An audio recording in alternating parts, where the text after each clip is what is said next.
effective speaking, they needed still more training in the fine art of getting along with people in everyday business and social contacts. I also gradually realized that I was sorely in need of such training myself.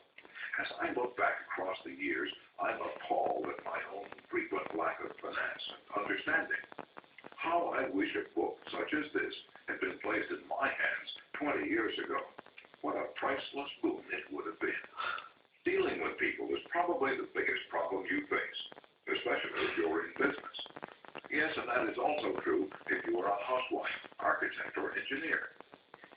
Research done a few years ago under the auspices of the Carnegie Foundation for the Advancement of Teaching uncovered a most important and significant fact, a fact later confirmed by additional studies made at the Carnegie Institute of Technology.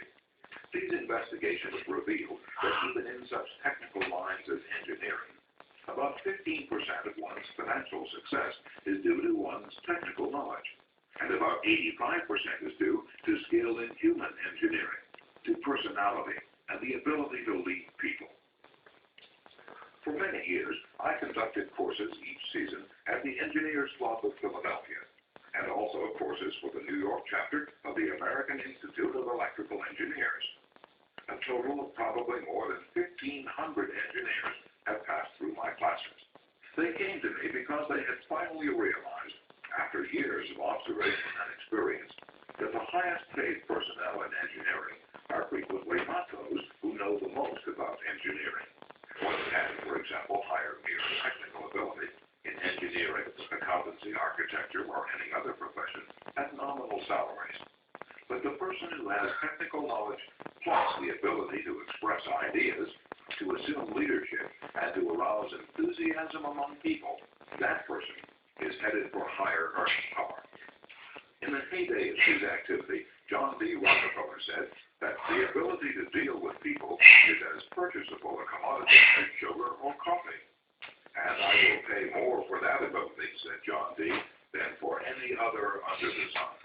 Wouldn't you suppose that every college in the land would conduct courses to develop the highest priced ability under the sun?